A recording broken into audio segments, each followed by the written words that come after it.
Okay minister గారు 1 minute అధ్యక్ష, ఎక్కువ తీసుకో, 1 నిమిషం ఎక్స్ట్రా తీసుకోవాలి అధ్యక్ష. వరి వ్యవసాయం గురించి సభ్యులు క్వశ్చన్ వేశారు అధ్యక్ష. రాజుగారు ఫోన్ అధ్యక్ష, హౌస్లో కూడా ఫోన్ మాట్లాడతారా సార్? మన అందరికీ తెలుసు, ఆహార అలవాట్లన్నీ కూడా మారాయి అధ్యక్ష.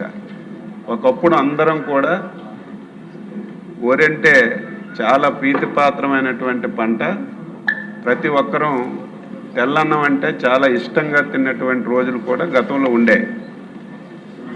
రాను రాను ఆహారపు అలవాట్లు మారడం వల్ల వరి అన్నం తినడం చాలా వరకు తగ్గిపోయిన విషయం మనందరికి కూడా తెలుసు అధ్యక్ష. ఈరోజు చంద్రబాబు నాయుడు గారి దయ వల్ల, ఎన్డీఏ ప్రభుత్వం తీసుకున్నటువంటి చర్యల వల్ల ఇరిగేషన్ ప్రాజెక్టులన్నీ కూడా కంప్లీట్ అవ్వడం, స్వతంత్రం వచ్చిన తర్వాత ఇంతవరకు నీరు చూడనటువంటి ప్రాంతాలు కూడా నీరు చూస్తున్నటువంటి పరిస్థితిని కూడా మనమే చూస్తున్నాం అధ్యక్ష. అయితే రైతాంగం కూడా నీరు కనబడిందంటే వరి వ్యవసాయం తప్ప ఇంకొక వ్యవసాయం పెట్టడం లేదు అధ్యక్ష. ఎందుకు ఈ మాట చెప్తున్నానంటే, మనందరం కలిసి ఈరోజు శాసనసభ్యులం కానీ ఈరోజు రైతులకి ఎడ్యుకేట్ చేయవలసినటువంటి అవసరం ఉంది అధ్యక్ష. వరి వ్యవసాయం నుంచి క్రాప్ డైవర్షన్ చేయకపోతే ఈ నష్టాలు ఎప్పుడూ కొనసాగుతూనే ఉంటాయి, రైతులు ఎప్పుడు కూడా ఇబ్బందులు పడడం జరుగుతుంది అధ్యక్ష.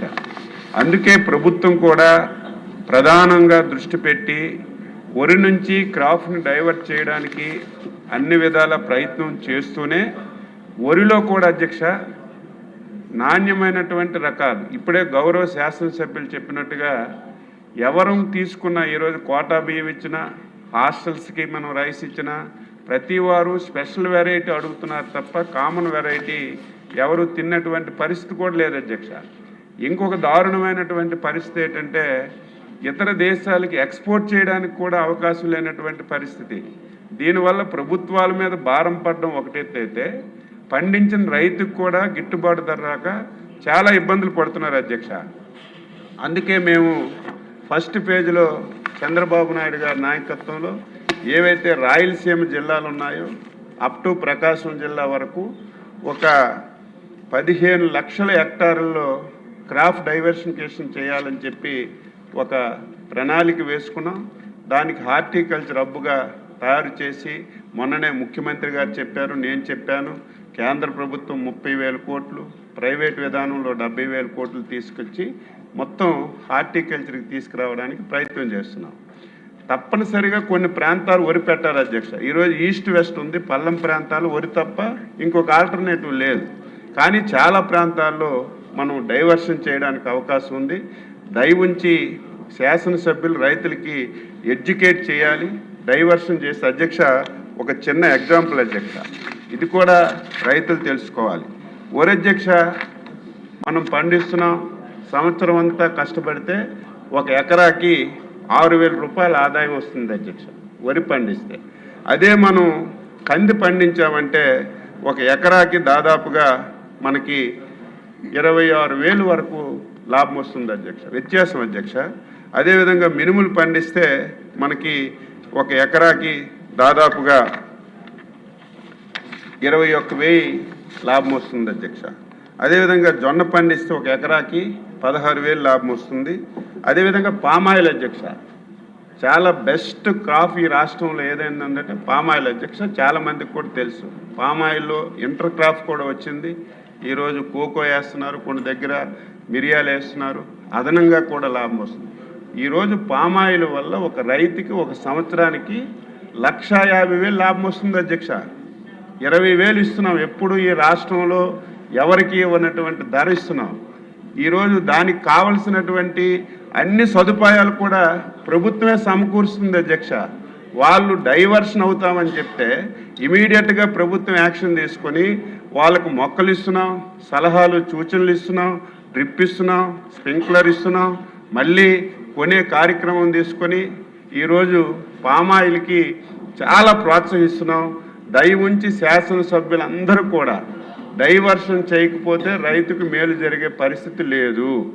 ఎప్పుడు వరి అంటే మనం చాలా ఇబ్బందులు పడతామని చెప్పి ఈ సభ ద్వారా రైతులకి శాసనసభ్యులకి తెలియజేస్తున్నాను.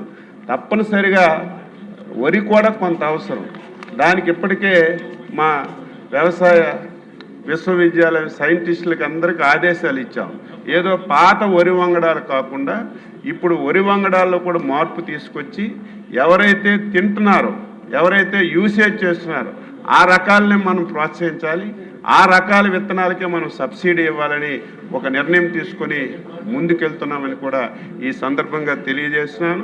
న్యాచురల్ ఫార్మింగ్ కూడా అత్యధిక ప్రాధాన్యత ఇస్తున్నాం. కేంద్ర ప్రభుత్వం చాలా చొరవ తీసుకుంటుంది. తప్పనిసరిగా న్యాచురల్ ఫార్మింగ్ కూడా ముందుకెళ్తామని ఈ సందర్భంగా తెలియజేస్తున్నాను. అధ్యక్ష, కౌలు రైతుల అధ్యక్ష 2014-19లో కౌలు రైతులకి విపరీతంగా మనం రుణాలు ఇచ్చేవాళ్ళం. దురదృష్టవశాత్తు 19లో ప్రభుత్వం మారిన తర్వాత కౌలు రైతుల చట్టాన్ని మార్చారు అధ్యక్ష. ఎవరైతే ఓనర్ ఉన్నారో ఓనర్ సంతకం పెడితే తప్ప కౌలు రైతులకి లోన్లు ఇచ్చే పరిస్థితి లేదు. అయినా ముఖ్యమంత్రి గారు స్టేట్ లెవెల్ బ్యాంకర్స్ మీటింగ్లో స్పష్టంగా ఆదేశాలు ఇచ్చి దాన్ని మీరు దృష్టిలో పెట్టుకోకుండా ఎట్టి పరిస్థితుల్లో కౌలు రైతులకి తప్పనిసరిగా లోన్లు ఇవ్వమంటే ఈరోజు మేము 9.13 లక్షల మందికి ఈ CCRC కార్డులు ఇచ్చి 4,474 కోట్ల రూపాయల అధ్యక్ష. ఆంధ్రప్రదేశ్ చరిత్రలో ఇంత కౌలు రైతులకు లోన్లు ఇచ్చినటువంటి సందర్భం లేదు. ముఖ్యమంత్రి గారు చొరవ తీసుకొని బ్యాంకర్స్ మీటింగ్లో బ్యాంకర్స్కి స్పష్టమైన ఆదేశాలు ఇచ్చి 4,470 కోట్ల రూపాయలు కౌలు రైతులకు కూడా లోన్లు ఇచ్చిన సందర్భంగా ఈ సందర్భంగా తెలియజేస్తున్నాను. అదేవిధంగా చివరికి అధ్యక్ష, ఇప్పుడే మన రామకృష్ణారెడ్డి గారు అడిగారు, క్రాప్ డైవర్షన్లో ఈ సంవత్సరం మొక్కజొన్న ఎక్కువ వేశారు అధ్యక్ష. విపరీతంగా మొక్కజొన్న క్రాప్ వచ్చింది. దీనికి కూడా 2,400 రూపాయలు ఇప్పటికే మనకి మద్దతు ధర ప్రకటించాం. అది కూడా మార్కెట్ ధర కొనడానికి ప్రభుత్వం పరిశీలన చేస్తుంది. అది కూడా ఒకసారి ముఖ్యమంత్రి గారి దృష్టిలో పెట్టి వీలైనంత తొందరగా అది కూడా కొనడానికి ప్రయత్నం చేస్తాం అధ్యక్ష. చాలా ఇబ్బందులు వచ్చాయి. మొన్న కూడా చెప్పాను, ఫస్ట్ టైం చాలా సమస్యలు వచ్చినా ఏ సమస్య వచ్చిందని పారిపోకుండా సమస్యను అడ్రస్ చేస్తూ రైతుకి ఎక్కడ కూడా ఇబ్బంది లేకుండా మొత్తం అన్ని పంటలు కొని రైతుకి న్యాయం చేయడానికి అన్ని విధాల ప్రయత్నం చేస్తున్నాం. అదేవిధంగా గౌరవ కామినేని శ్రీనివాసరావు గారు చెప్పారు, మనకి తుఫాన్లు వచ్చి చాలా వరకు నష్టపోతున్నాం. దీన్ని కూడా ముఖ్యమంత్రి గారు ఏం చేశారంటే ఫస్ట్ టైం 90% అధ్యక్ష, ఆఫ్టర్ రబీ తర్వాత కూడా 90% రిజర్వాయర్లో నీరంతా కూడా ఉంది. ఒకప్పుడు నీరు లేక జూన్లో జూలైలో మనం ఖరీఫ్ పండించేవాళ్ళం. ఈ సంవత్సరం ఎట్టి పరిస్థితిలో మేము క్యాంపులు పెడుతున్నాం. మీరు కూడా రైతులకు ఎడ్యుకేట్ చేయండి. 2 మాసాలు ముందుకి ఖరీఫ్ తీసుకురావాలని ప్లాన్ చేస్తున్నాం.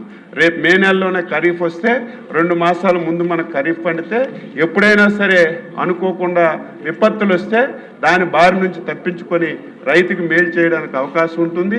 ఇరిగేషన్ శాఖ మేము కలిసి సంయుక్తంగా 2 మాసాల ముందుకే ఖరీఫ్ తేడానికి ప్రయత్నం చేస్తున్నాం.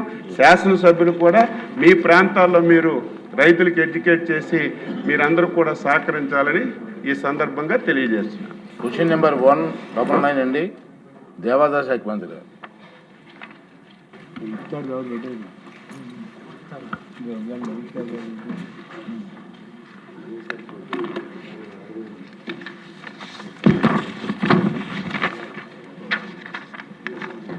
అధ్యక్ష, ఏ ప్రశ్నకు సమాధానం అవునండి, బి ప్రశ్నకి సమాధానం గౌరవ ఉన్నత న్యాయస్థానం నుండి ఉత్తర్వుల కోసం వేచి ఉండడమైనది. సి ప్రశ్నకి సమాధానం అధ్యక్ష, దేవస్థానం యొక్క ఖాళీ భూములకు సంబంధించి ఇప్పటి వరకు ఎటువంటి నిర్ణయం తీసుకోలేదు. డి ప్రశ్నకి సమాధానం అధ్యక్ష, పంచగ్రామాల భూముల